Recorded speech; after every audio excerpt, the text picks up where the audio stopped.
सबको जय मसीह की। प्रभु आप सभी को आशीष दें।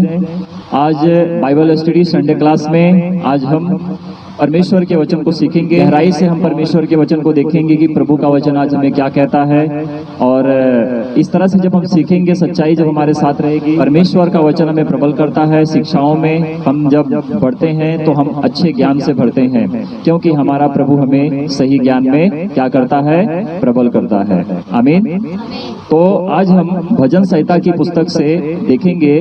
पहले लिखा क्या है, भजन संहिता अध्याय 11 वचन 4 और 5 को पढ़ना है। भजन संहिता अध्याय 11 वचन 4 और 5। पढ़ दीजिए। परमेश्वर अपने पवित्र भवन में है, परमेश्वर का सिंहासन स्वर्ग में है। उसकी आंखें मनुष्य की संतान को नीत देखती रहती है और उसकी पलकें उनको जांचती है।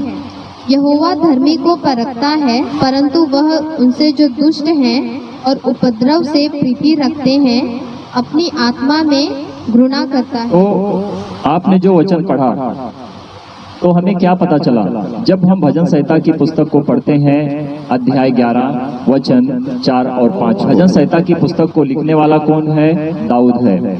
और इसमें जब हम और भी गहराई से जब अंदर बढ़ते हैं तो देखते हैं कि मूसा ने भी लिखा है, और मूसा ने भी परमेश्वर का क्या किया है? धन्यवाद किया। अभी हम जो जांच रहे हैं, परख रहे हैं कि परमेश्वर की दृष्टि किस पर रहती है।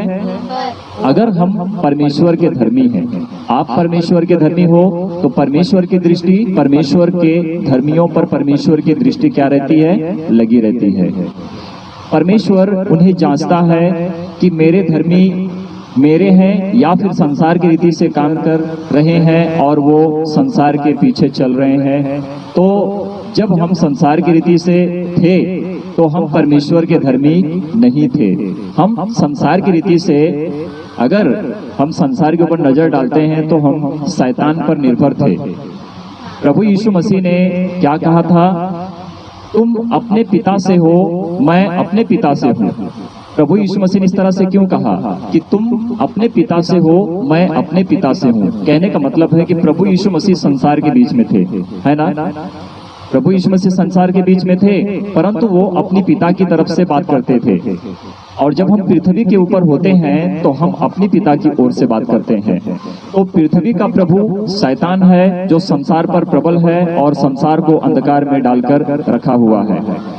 संसार में प्रभु आए थे, अंधकार में प्रभु आए थे, उजाला लेकर आए थे। जगत की ज्योति प्रभु यीशु मसीह हैं। समझ रहे हैं इस बात को? तो जब जगत की ज्योति प्रभु यीशु मसीह है, तो जब संसार में अंधकार है, तो अंधकार किसने किया है? शैतान ने किया है। तो शैतान ने जब अंधकार फैलाया है, तो उस अंधकार में उजाला कैसे आएगा? कि जब हम प्रभु के धर्मी ठहरेंगे। तो जब हम संसार की रीति से होते हैं तो हम प्रभु के धर्मी नहीं हैं, परंतु जब हम संसार से निकलकर प्रभु के राज्य में आते हैं तो हम प्रभु के धर्मी होते हैं, है ना? तो देखते हैं वचन क्या कहता है।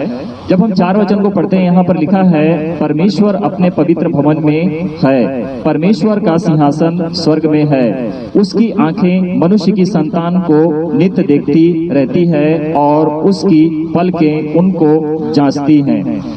आमीन।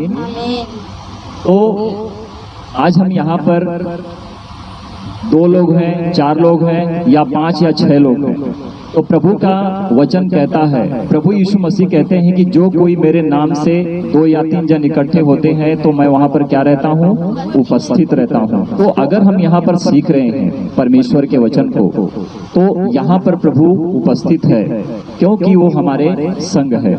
तो यहाँ पर परमेश्वर की आंखें किसको देखती हैं? अपने धर्मियों को देखती हैं। आपका शरीर किसका मंदिर है? परमेश्वर का मंदिर है। तो परमेश्वर अपने पवित्र भवन में है। स्वर्ग का सिंहासन प्रभु का है, प्रभु तो स्वर्ग में विराजमान है।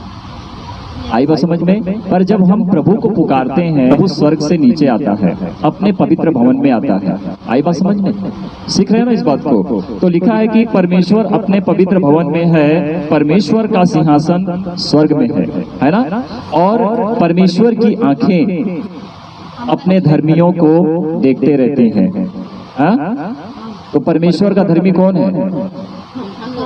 तो आप परमेश्वर के धर्मी कैसे ठहरोगे? ऐसे ही अपने आप को पवित्र करना पड़ेगा, अपने आप को अच्छा बनाना पड़ेगा, अपने आप को दीन करना पड़ेगा, नम्र करना पड़ेगा।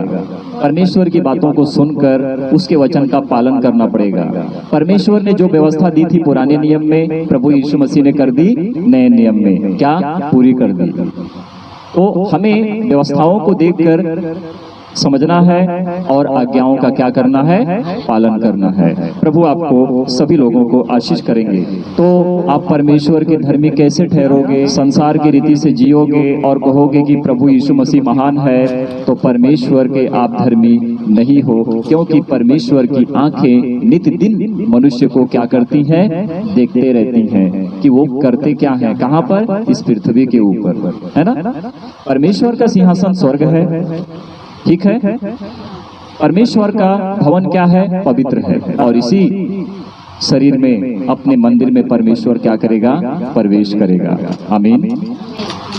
5 वचन में देखो लिखा है, यहोवा धर्मी को परखता है, परंतु वह उनसे जो दुष्ट है और उपद्रव से प्रीति रखते हैं अपनी आत्मा में घृणा करता है। आई बात समझ में? जो दुष्ट लोग होते हैं, जो उपद्रव करते हैं, परमेश्वर का नाम तो होठों पर लेते हैं, पीछे से क्या करते हैं? वार करते हैं, है ना। एक पवित्र परमेश्वर का धर्मी है, वो कुछ बातें बोल रहा है। थोड़े लोगों के जीवन में परमेश्वर का वचन काम करने पाता है, थोड़े लोगों के जीवन में परमेश्वर का वचन काम करने नहीं पाता है। इसका मतलब है क्या? क्योंकि शैतान हर जगह पर वार करता है, परमेश्वर के वचन को हटाना चाहता है और अपने राज्य को, संसार के राज्य को बढ़ाना चाहता है। परंतु परमेश्वर उपद्रव को हटाना चाहता है और अपने राज्य में उपद्रव को निकालकर, यानी कि मनुष्य को अच्छा बनाकर, पवित्र करके अपने राज्य में बढ़ाना चाहता है कि मेरे धर्मी मुझसे क्या करें? बात करें। आमीन। तो कितनी अच्छी बात है। हमने जो ये 2 वचन से सीखा, क्या सीखा हमने? इसीलिए सीखा कि प्रभु हमारे साथ रहकर हमारी रक्षा करता है, हमारी मदद करता है, हमें हर दुखों से बचाता है, हमें हर तकलीफों से आजाद करता है। हमारे अंदर जो अशांति थी, कैसे? जब हम संसार की रीति से जीते थे, परंतु आज हमारे अंदर से अशांति निकली। हमने संसार के, शैतान के राज्य को छोड़कर हमने परमेश्वर के राज्य को क्या किया? अपना लिया। आमीन। तो परमेश्वर के पास जो भी कोई आएगा, कैसे आएगा? जब तक कि वो प्रभु यीशु मसीह को नहीं जानेगा, तब तक वो परमेश्वर के पास नहीं आएगा। अगर हमने प्रभु यीशु मसीह से प्रेम किया तो क्या होगा? आपने परमेश्वर से प्रेम किया। अगर आपने प्रभु यीशु मसीह के नाम से विरोध किया तो आपने किससे विरोध किया? परमेश्वर से विरोध किया। तो अगर आप प्रभु यीशु मसीह से प्रेम रखोगे तो आपके साथ कौन रहेगा? परमेश्वर रहेगा। आमीन।